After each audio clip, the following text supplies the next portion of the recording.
If I want to get on it and really give it all the power it has it. If I want it to be a controlled, more relaxing experience, I can do that with it too. Well, anyways, this is the Codger. I think this is my final test ride for the day at Chippewa Falls Harley-Davidson. Now they give me something a little extra special here. This is a Road Glide, a 2022 model. And I don't know what these come with stock. I'm assuming like a 117 cubic inch, at least a 114. But this one doesn't have that. It has a 131 stage 4 kit in it. That's a lot of power. It has all the features. It has traction control. It's got radio, stereo, all that. It's got a fairing. And a Road Glide has a fixed fairing, which means that the handlebars move independently of the fairing. Now, some people's complaint with that is that the light doesn't go where they're turning. But look at that headlight. You don't need it to turn. That's going to cover a lot of ground. I've also heard the opposite, that they would rather have it be fixed, because it looks kind of weird when it's turning. You don't see everything that you want to. So wherever you stand on that, if you even have an opinion, this is how this bike works. Floorboards, no rocker clutch, Reinhardt pipes. All right, this is going to be a little bit different for me. Okay, let's get on it. Okay, I'm not going to go over a lot about the technical details of it. Okay, seating for me is a little weird because I'm short, but I can flat foot it. So, but what the seat does is it kind of presses against my inner thigh. But once I get moving,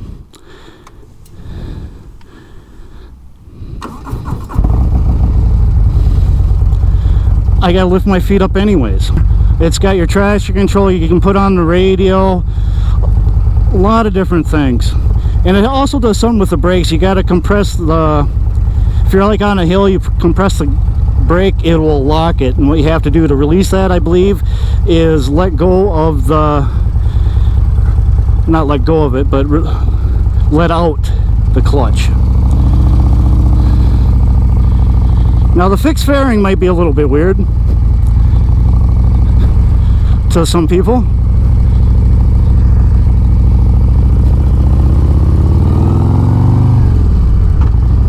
Okay, I like the seating position. I mean, I got my legs stretched out so I can pull up on the clutch.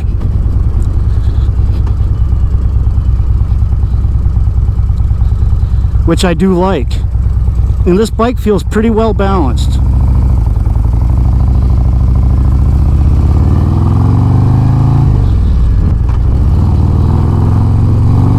Weird thing about it is I gotta remember to put my foot a little bit more forward than normal. That's not a bad thing. I think that makes it more comfortable. It's just I'm not used to it. Now this is going to be a more premium bike, obviously. This is something extra special. This is going to cost you a fair amount. But it already has a stage 4 kit in it. If you're looking for power right out of the gate, right out of the shop, this will do it.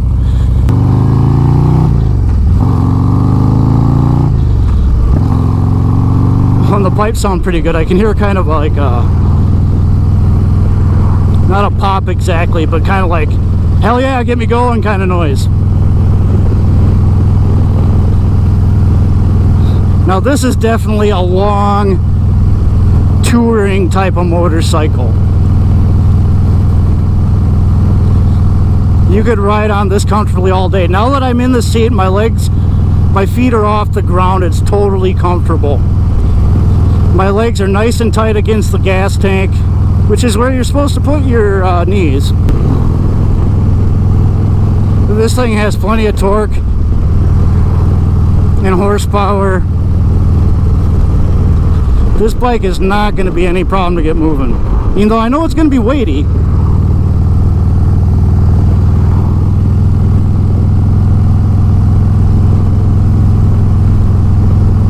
It's going to be a fairly heavy bike, but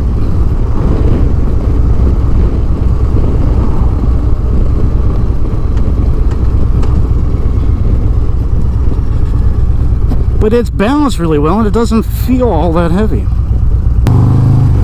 And then, you know, the clutch feels pretty good when I'm pulling out.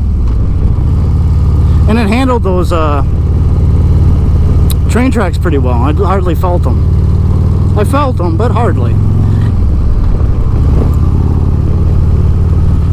Now, if I really wanted to get on this, which I'm not going to do today because, well, it's a dealer bike and the engine isn't broken, as I've mentioned before. I know I can. I know I can, though. I can feel the power. I can feel the power just begging to be released.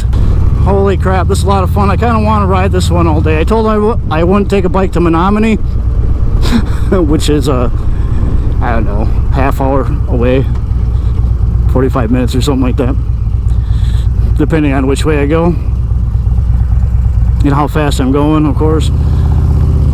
But I kind of want to. I'm not going to, but I can tell you I sure as hell want to. Listen to that noise. There's a better way of putting it. You can definitely hear this, which when I'm on a Harley-Davidson, I want to hear that noise.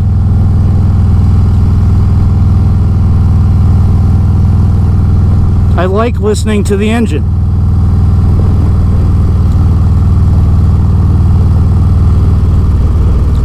I like listening to the bike noise. You know what I find impressive about these big baggers is how well they lean. It might be counterintuitive to think this, but or maybe it's not, I don't know. You think they'd be harder to lean because they're bigger. That's not really the case here. This bike leans really well and really easily, in my opinion. I want to get around this pool.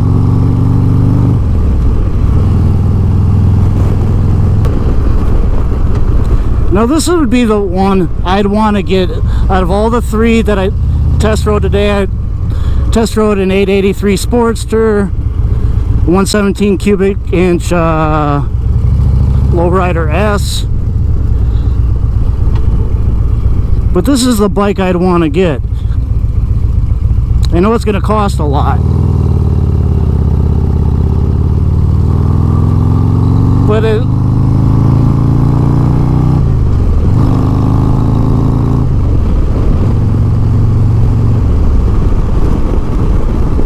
with that being said, it offers everything I want in a bike. A lot of torque and a lot of power. It can go the long miles and you can do it comfortably. Do I think this bike needs a 131? No. But is it a lot of fun? Hell yeah. Fairly controllable too. I'm really surprised by how well this bike handles that amount of power. It doesn't feel too overwhelming right away, which is really cool. It doesn't feel like I just jumped on a rocket ship if I don't want it to feel that way.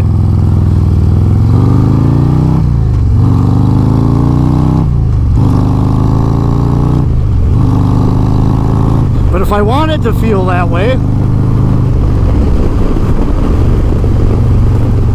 I certainly can do that too. This bike is something. If I want to get on it and really give it all the power it has it. If I want it to be a controlled, more relaxing experience, I can do that with it too. This is wonderful.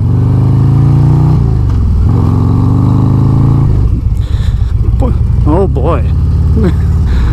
This bike is a very good time.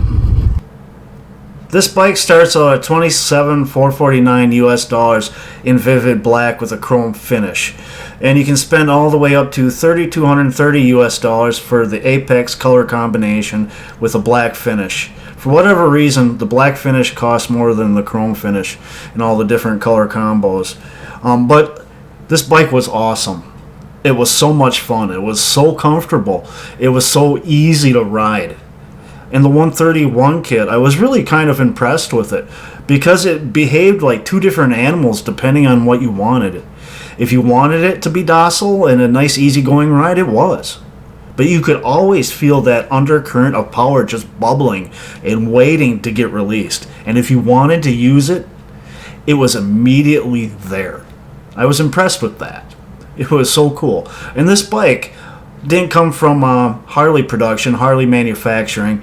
Chippewa Falls Harley-Davidson actually put this together to be sold on the shop floor. And earlier today, as I record this outro, this bike was still available. So I'm going to put the information for Chippewa Falls Harley-Davidson on screen. If you're interested in it, give them a call. I could very well see this being sold by the time you do. But if you're interested, check it out. Maybe they can help you out. And they're a great shop.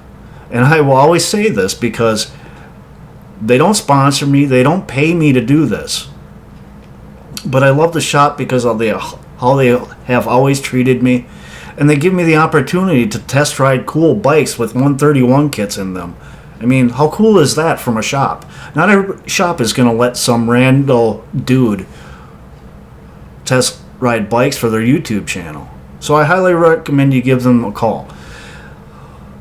But this has been the Codger. You can follow me on Twitter at RiderCodgerGame. I want to remind all bikers to ride safe and keep the shiny side up. I want to remind everyone else to live their best life.